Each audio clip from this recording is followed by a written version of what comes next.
kwa kumpoteza ndugu yangu Swezi. Kwa wale ambao hawakusikia au hawakupata nafasi ya kusikia wakati naeleza, Swezi ni zaidi ya ndugu.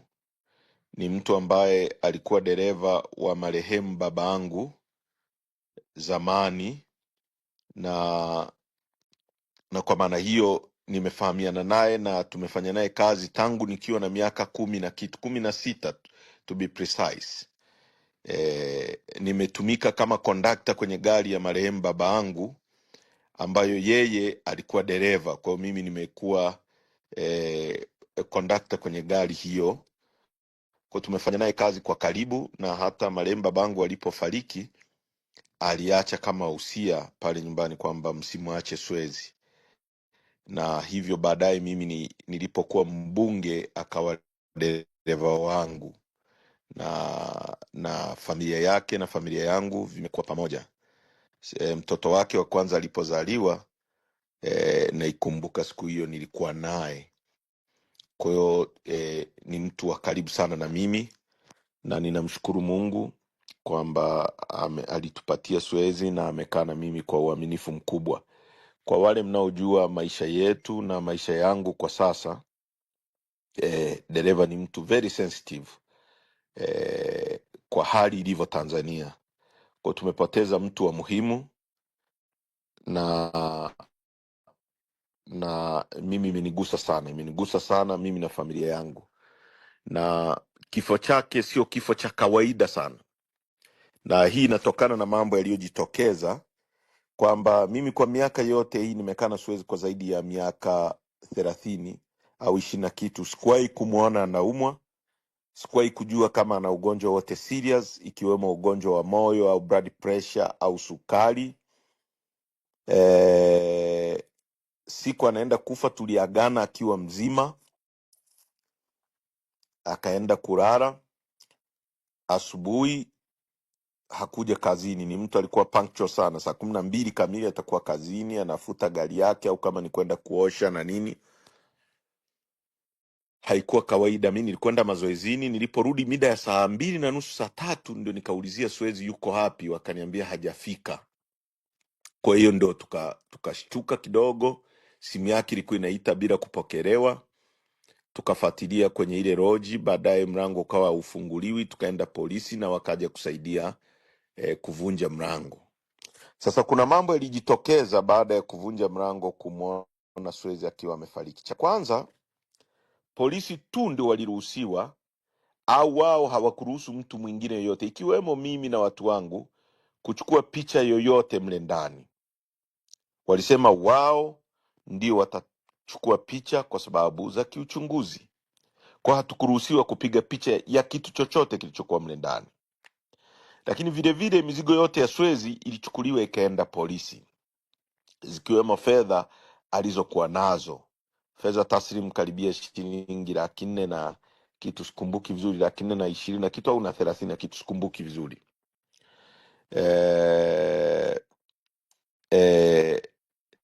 Lakini baada ya hapo, baada ya kuwa tumeona Swezi amefariki, tulilazimika kudemand kwamba afanyiwe uchunguzi wa kisayansi.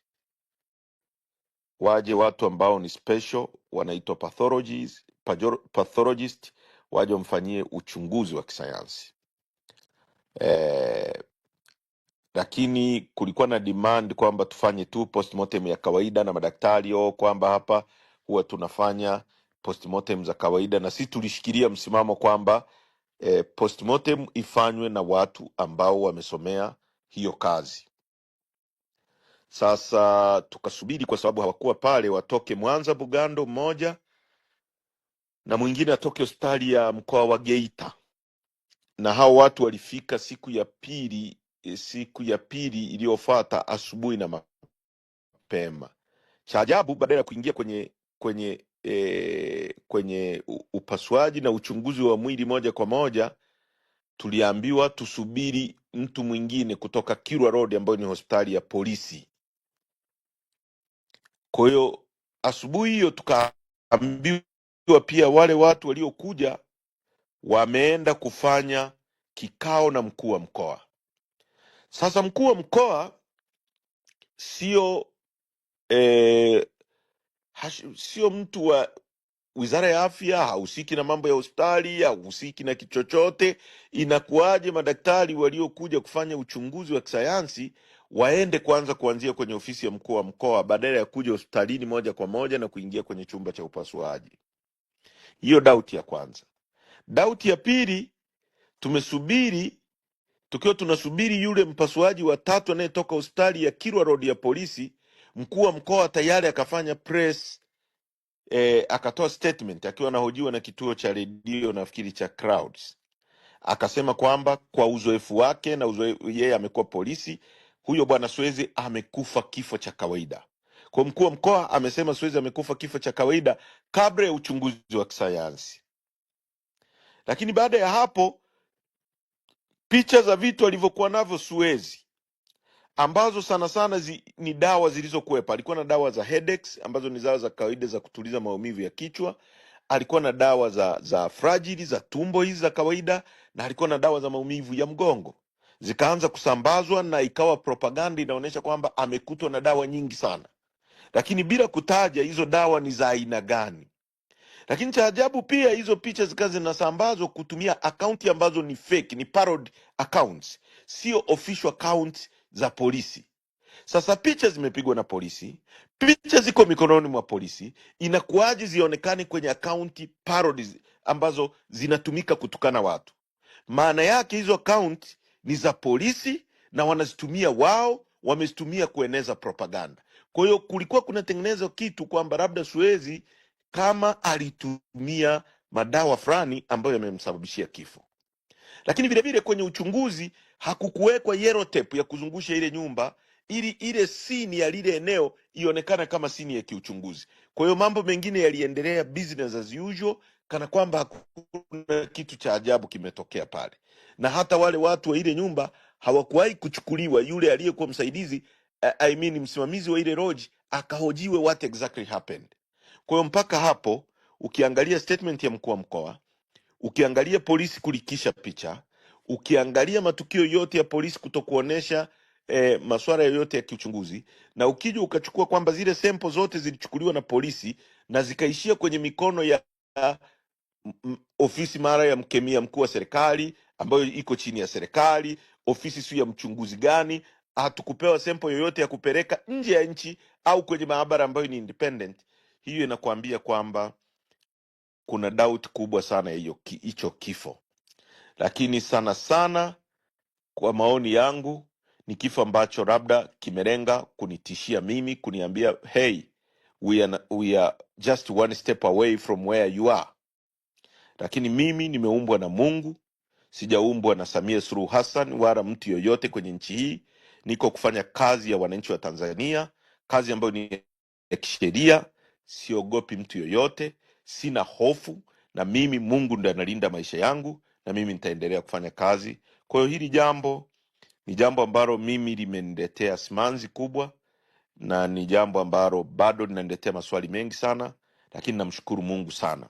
Na ukiangalia haya yanayoendelea baada ya kifo cha dereva wangu, unaona kwamba ni mambo ambayo yamekuja sio kwa bahati mbaya, ni vitu ambavyo vimesetiwa kwenye mstari ili vitutoe kwenye reli. Tusizungumze kifo ambacho sio cha kawaida, tusizungumze mashambulizi yaliyofanyiwa Watanzania na kuuawa kwa maelfu tarehe 29 ili serikali haramu na dhalimu ijiweke madarakani kwa mtutu wa bunduki. Imefanya coup d'etat against the wishes of Tanzanians, against matakwa ya Watanzania na kujiweka madarakani. Kwa ndugu zangu, mimi nimekuja kwenu usiku huu wa leo kuomba jambo moja tu, kwamba nchi hii inatuhitaji. Nchi hii inahitaji mabadiliko makubwa sana.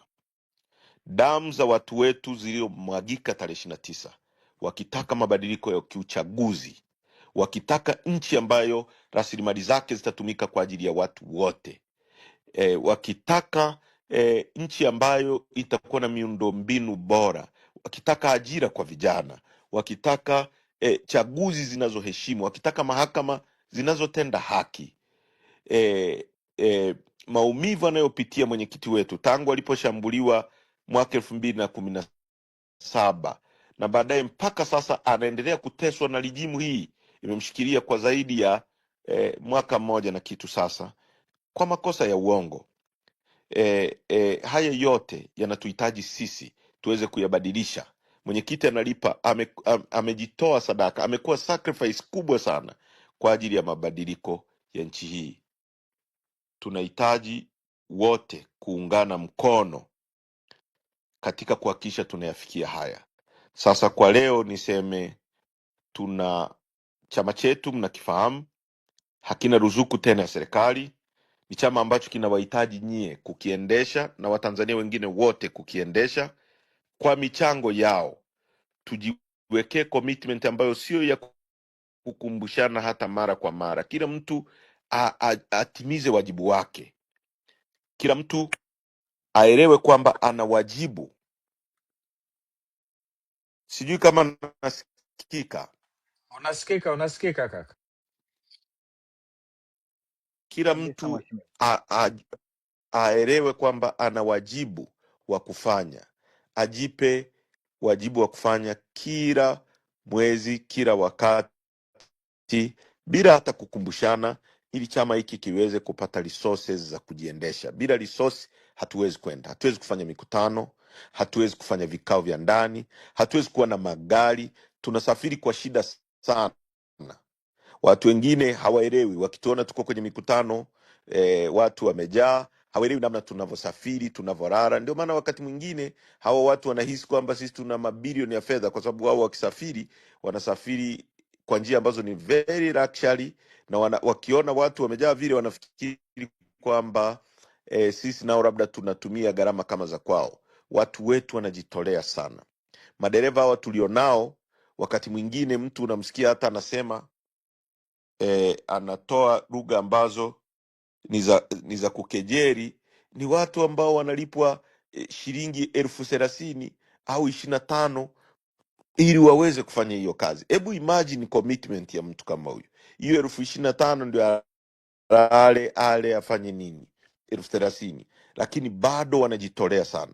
Kwa hiyo tunahitaji tuendeshe chama hiki, lakini kubwa zaidi tuna baraza kuu ambalo linakwenda kufanya maamuzi ya kihistoria kuhusiana na ajenda ambazo tunazisimamia, ajenda ya Free Tundu Lissu na katiba mpya. Baraza kuu ndio lililofanya maamuzi ya no reforms no election, na likaelekeza chama kwamba hakitaingia kwenye uchaguzi bila mabadiliko. Tegemee kwamba serikali dhalimu itajaribu sana kujiinfiltrate kwenye baraza kuu hilo, lakini nina imani na watu wetu wanakuja kufanya maamuzi makubwa ya kihistoria ambayo yatabadilisha mwelekeo wa nchi yetu. Taji michango ya kila mtu kufanikisha kupata milioni 334, watu wapate ukumbi, watu wapate namna ya kusafiri na sehemu za kulala, ili tufanye kikao cha baraza kuu la kihistoria ambalo litaleta mageuzi makubwa kwenye nchi yetu. Na tunataka watu wetu wasafiri comfortably, waje wafanye kikao, wa deliberate kwenye issue ambazo Watanzania wanazisubiria, ili watuelekeze sasa sisi na watendaji wa chama namna ya kuenenda kwa miaka mingine mitano. Hello? Yeah, unasikika. Endelea. Hello? Unanisikia? Endelea makamu. Unasikika? Mheshimiwa, unasikika mheshimiwa? Sijui kama mnanisikia. Unasikika Yeah, vizuri sana, unasikika. unasikika kaka. Makamu, unasikika? Makamu, unasikika? Kama nasikika mnaonyesha ishara hapa, kwa sababu naona kama nimepoteza network. Unasikika Unasikika? vizuri, tunakusikia vizuri Unasikika? sana, tunakusikia. Labda ngoja tumwandikie message hapa chini. Unasikika? Yeah, leo nimesikia. Sawa. Kwa hiyo ningeomba tushirikiane katika hili swala kubwa ambalo liko mbele yetu.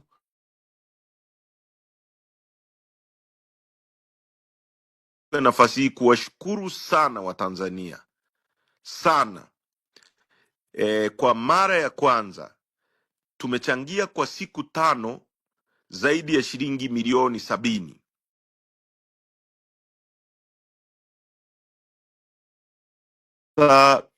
Sio jambo dogo kwa watu wanaochangia. Kuna mtu nimeona amechangia shilingi 100 ya Tanzania, kuna mtu nimeona amechangia shilingi 200, kuna mtu amenitumia amekopa songesha amechangia, na watu wanachangia mpaka shilingi 1000, 2000. Ni kweli kwamba tungetegemea Watanzania wachangie wengi zaidi, kwa sababu following yetu ni kubwa. Tukipata watu milioni 1 tunazungumza siku nyingi kuchangia vyama vya siasa. Ni utamaduni mpya ambao Watanzania, kwa sababu wanatuamini, wanaamini ajenda tunazozisimamia, ndio maana wanaonesha trust ya kuweza kutoa mpaka shilingi milioni 70.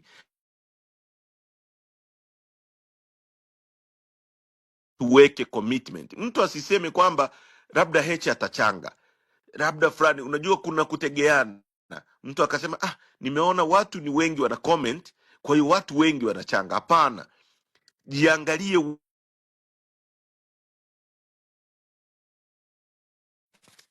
ili tuweze kusukuma haya mambo ambayo tunahitaji kuyafanyia kazi. Kuna matatizo makubwa sana kwenye nchi hii. Moja, mnajua Watanzania waliuawa,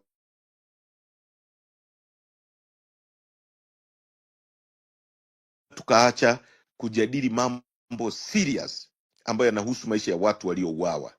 Hii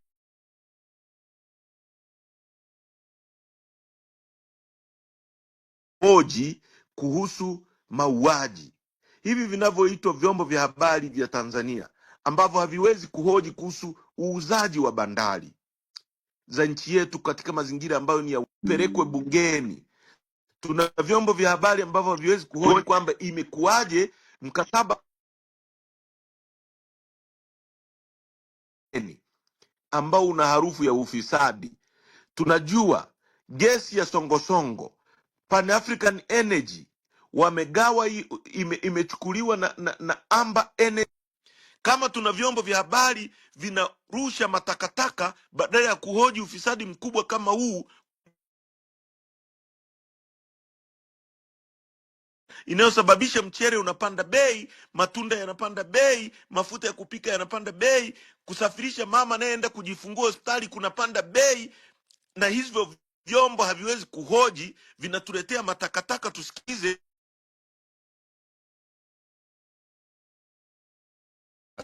Na mimi sitatetereka, mimi sitayumba, mimi sitapindishwa. Focus yangu ni free Tundu Lissu na kupigania nchi hii iwe corruption free, tuirudishe kwenye mikono ya Watanzania na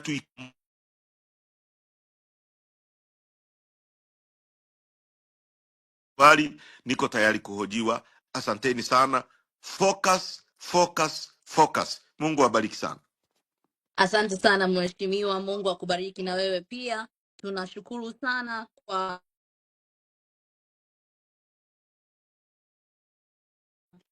kwa kuondokewa na mtu wako wa karibu sana, dereva wako mpendwa. Na jamani, tumesikia kwa kifupi hapa mheshimiwa Heche akituelezea yanayojiri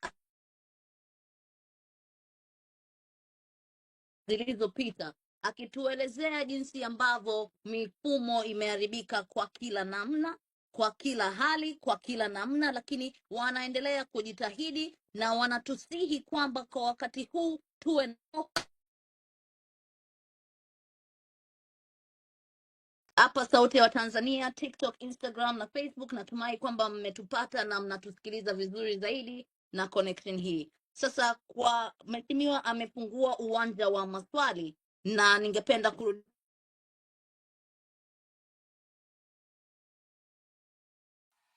Asante sana dada yangu Tuzo. Nakushukuru sana sana kaka yangu Heche. Na narudia tena pole, na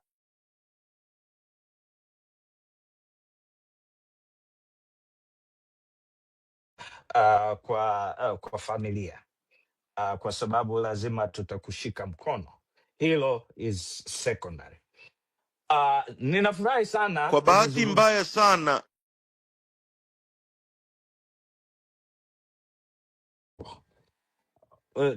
Okay. Um, kwa bahati mbaya Uh, sana mimi siwasikii vizuri. mhm. Samani Presda, Naomba mniruhusu, naomba nirudi nione itakavyofanya. Siwasikii vizuri. yes, hicho nilitaka pia Sawa kushauri sawa. hivyo Okay. hivyo. Nafikiri ni idea nzuri hiyo, angefanya hivyo, ashuke kwanza alafu apande tena, nafikiri itakuwa sawa. Sawa sawa, uendelea. Sisi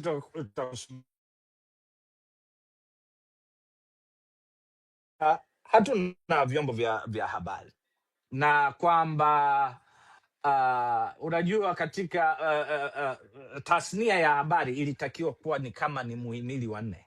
Sasa sisi tuna chombo chetu,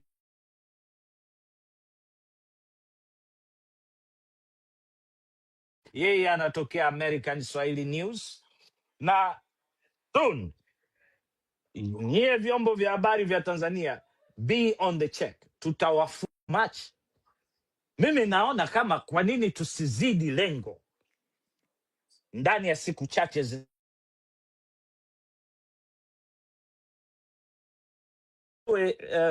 una namna fulani ambayo unaweza kuongea na mtu akakuelewa. Maanake mimi wakati mwingine,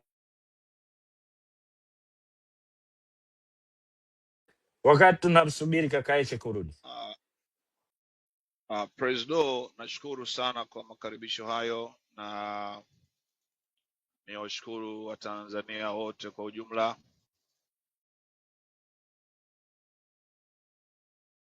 Tuna timu kubwa kabisa huko kwenye mitandao ya kijana wetu Nuruvazi, lakini vile vile mitandao ya kijana wetu Mwaipaya, na vile vile kwenye dada yetu naye ametufungia mitambo huko kwa kina Mwangaza huko. Kwa hiyo ninataka kutambua Watanzania kwa ujumla, mnaposikia wakati huu popote pale mlipo, nashukuru kwa kuwa nasi.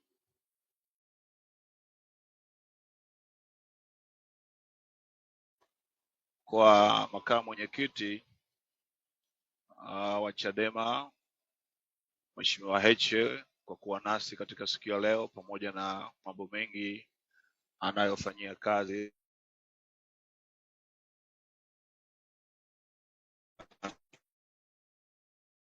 hapa. Nimshukuru kwa maelezo yote aliyotoa, wakati huo nikimpa pole kwa msiba mkubwa ambao ameupata, na vile ndugu zangu wa Tanganyika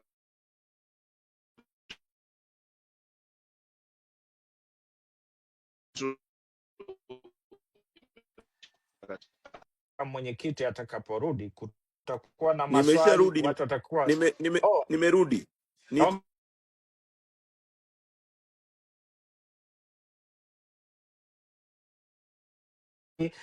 ili tuweze kuwa na mazungumzo. Endelea Bishop.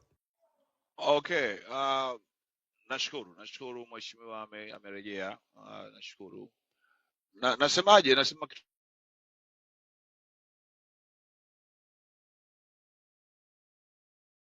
kitu ambao hawaitakii mema nchi yetu.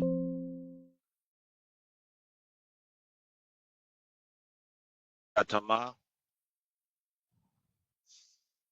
wamejaa ulafi, wamejaa ubinafsi. Tamaa, ulafi, ubinafsi. Kama wataendelea kuwa katika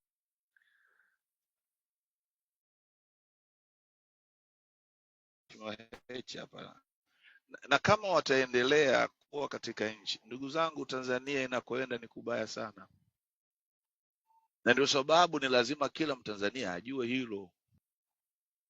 Mtumwa akiuawa, hautaona chombo cha dola kinafanya uchunguzi wote. chombo cha dola kinafanya chochote, kwa sababu mtumwa hana haki ya kuishi, anaweza akauawa wakati wowote. Ndivyo wanavyotuona.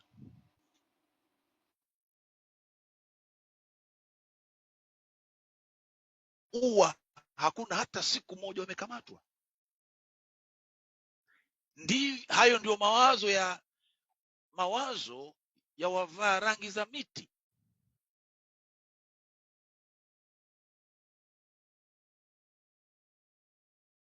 Mizo yetu wenyewe. Sasa tunawatoaje pale?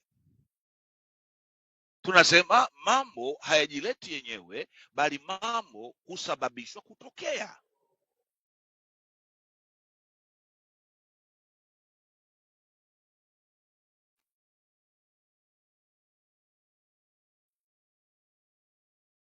Tunamsikiliza makamu mwenyekiti, kuna kitu ambacho anataka kufanya pamoja na chama chake.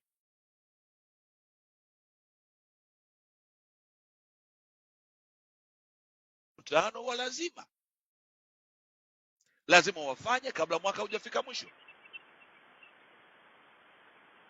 Wasipofanya inaweza ikara kwao. Si nani anafungwa mago.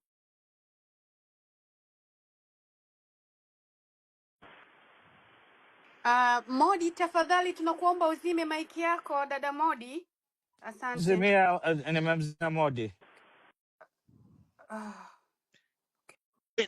Katika nchi yetu, nchi ambayo wazazi wetu wametoa jasho, wengine wamekufa kwa sababu ya kutetea nchi yetu.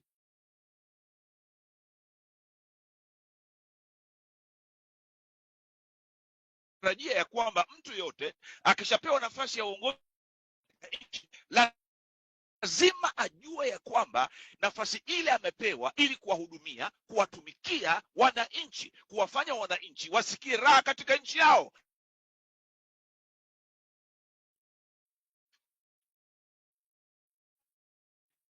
Ibara ya 8 inasema the primary objective of the government is the welfare of the people.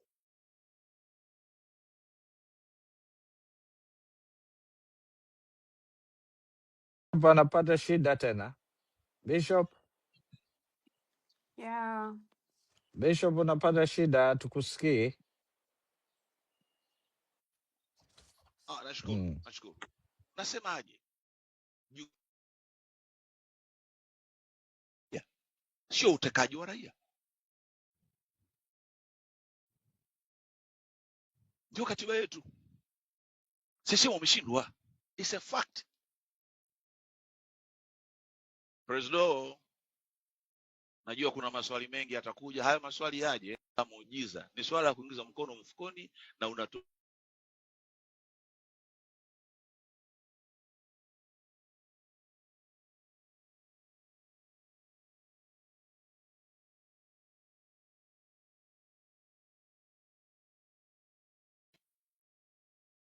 Don't just happen by themselves.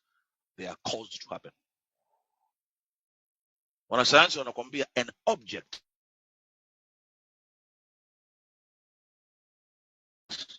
an external force is exactly against it.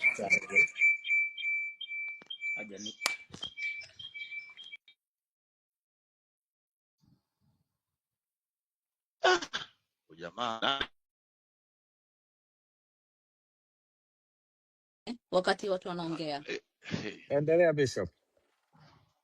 Wanasayansi wanakuambia kitu kitaendelea kuwa katika hali yake ya kutulia mpaka nguvu kutoka nje imesukuma kile kitu. Nazungumzia kitanda chako. Jamani, hao simwashusha wakaondoka kwa muda. Mtu yoyote anayopanda, mtu yoyote anayepanda, tafadhali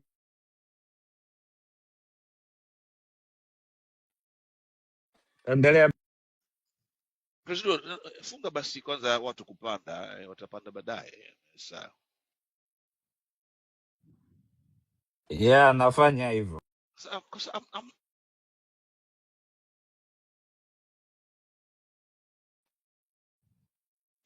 kitu kitaendelea kuwa katika hali yake ya kutulia mpaka kuna nguvu nyingine nje ya hicho kitu imesukuma hicho kitu. Kitanda chako kitabakia upande,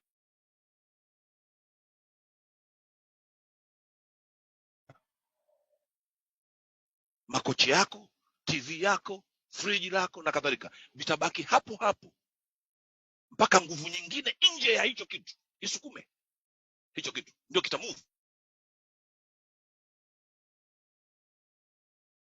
Hivi watu kutekwa, watu kufirwa, watu kuwawa, kubambikiziwa kesi mpaka patokee nguvu nyingine nje ya CCM.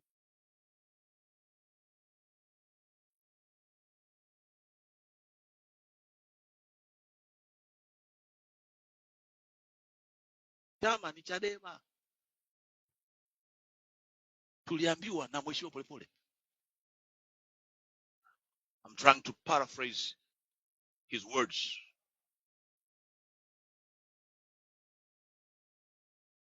Kuambia kwamba jamani, kama mtaka chama cha ukweli Chadema. Lakini tunajua hata ndani ya vyama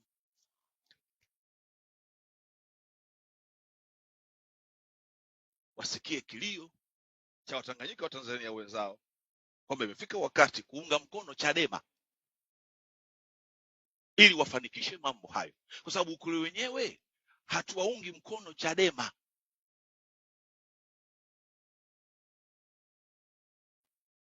Ukweli wenyewe ni kwamba sio kwamba tunawachangia Chadema, tunajichangia sisi wenyewe ili kutimiza malengo yetu wenyewe, lakini tukitumia mkondo wa Chadema kwa sababu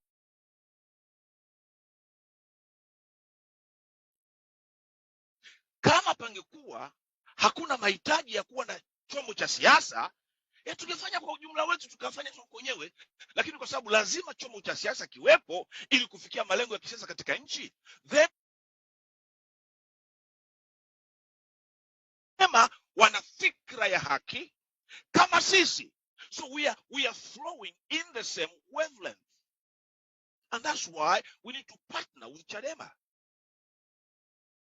Ni kwa sababu wanaweka watu katika kila ofisi katika nchi ina demands uwezo fulani wa kuweza kubeba majukumu katika nafasi ile. Ukiweka mtu asiyekuwa na uwezo ule, hiyo ofisi haitafanya. Mtu asiyekuwa na uwezo ku meet the demands of that office. Najua anachofanya, najua anachosema. Tumeambiana hapa ukweli usiobadilika ya kwamba nothing can happen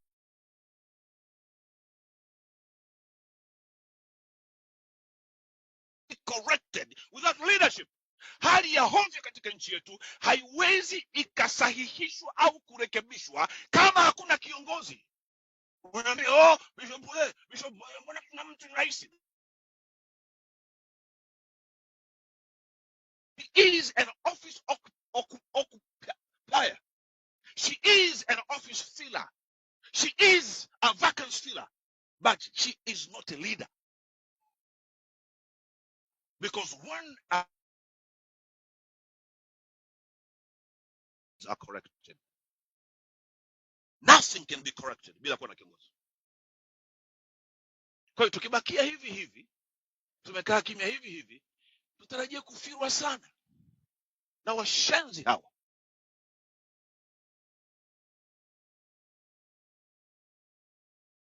Watu wa dini, wengine maskofu, wengine mashehe.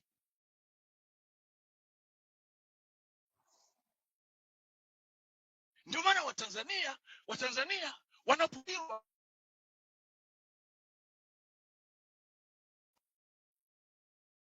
Watanzania Watanganyika wanapopotezwa katika nchi yao, mashehe wasemi kitu, maskofu kwa wengi wao wasemi kitu, wako kimya.